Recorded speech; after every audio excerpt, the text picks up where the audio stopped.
हूँ आपके साथ और आप देख रहे हैं सुजस समाचार की खास रिपोर्ट। करौली जिले की विधानसभा सपोटरा में स्थित मीन भगवान नारेश्वर धाम अब धार्मिक पर्यटन के प्रमुख केंद्र के रूप में विकसित होने जा रहा है।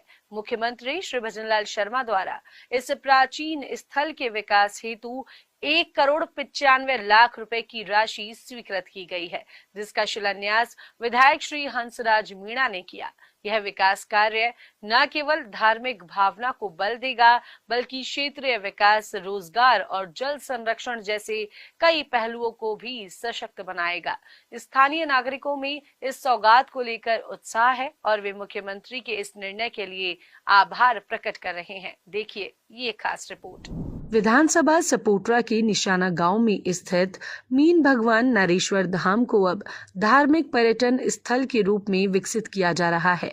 इस कार्य के लिए मुख्यमंत्री श्री भजनलाल शर्मा ने 1,95,00,000 रुपए की सौगात दी है। इस पहल के लिए विधायक श्री हंसराज मीणा द्वारा रविवार को इस परियोजना का शिलान्यास किया गया है, जिसके साथ ही क्षेत्र में खुशी की लहर दौड़ पड़ी है। इस परियोजना के तहत धाम के पास बहने वाली कालीसिल नदी पर बने एनीकट की भराव क्षमता को बढ़ाया जाएगा। इससे अधिक मात्रा में वर्षा जल का संचयन संभव होगा, जिससे न केवल जल स्तर में सुधार होगा, बल्कि क्षेत्रीय कृषि को भी बल मिलेगा। साथ ही एनीकट पर घाटों का निर्माण किया जाएगा, ताकि श्रद्धालुओं को स्नान की बेहतर सुविधा मिल सके। भविष्य में इसी एनीकट में बोटिंग सुविधा भी प्रारंभ की जाएगी, जिससे पर्यटकों को आनंद का नया अनुभव प्राप्त होगा। इस बेहतरीन पहल से नारेश्वर धाम का सौंदर्यीकरण होगा और दूर दराज से आने वाले श्रद्धालु व पर्यटक यहां प्राकृतिक छटा का आनंद ले सकेंगे।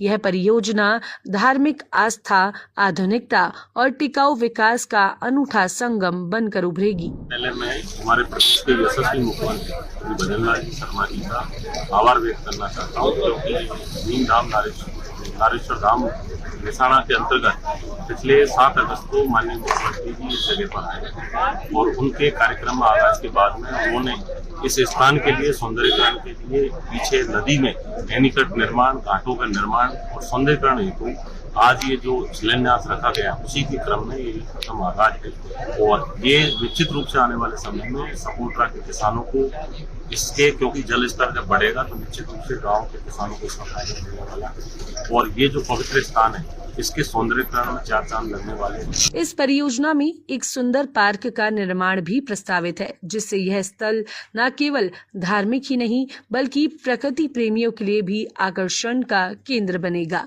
मुख्यमंत्री श्री भजनलाल शर्मा की मंशा है कि ऐसे धार्मिक स्थल न केवल आस्था का केंद्र बने, बल्कि आर्थिक, पर्यावरणीय और सामाजिक दृष्टिकोण से भी क्षेत्र सशक्त बने।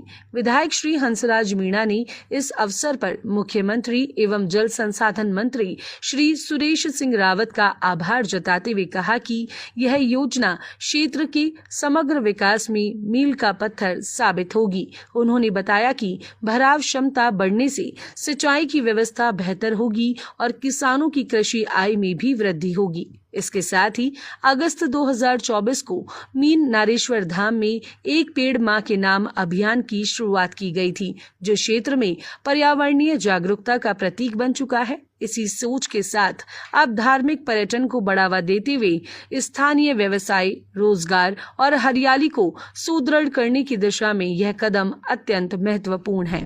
मुख्यमंत्री श्री भजनलाल शर्मा की सोच और विधायक श्री हंसराज मीणा की सक्रियता से सपोटरा क्षेत्र में धार्मिक पर्यटन के नए युग की शुरुआत हो रही है। मीन भगवान नारेश्वर धाम का विकास न केवल श्रद्धालुओं के लिए सुविधा बढ़ाएगा, बल्कि जल संरक्षण, हरियाली, रोजगार और स्थानीय अर्थव्यवस्था को भी मजबूती देगा। यह परियोजना क्षेत्र के सामाजिक, आर्थिक व पर्यावरणीय सशक्तिकरण की दिशा में एक महत्वपूर्ण कदम है। आने वाले समय में नारेश्वर धाम सपोटरा की पहचान का प्रतीक बनेगा और यहाँ आने वाला हर पर्यटक न केवल भक्ति बल्कि प्रकृति की सुंदरता का अनुभव भी करेगा। तो आज की इस रिपोर्ट में फिलहाल के लिए इतना ही। जल्द होगी आप सभी से मुलाकात नई खबरों और नई जानकारियों के साथ। तब तक के लिए मुझे दीजिए इजाजत। चैनल को लाइक, शेयर, सब्सक्राइब करना बिल्कुल ना भूलें।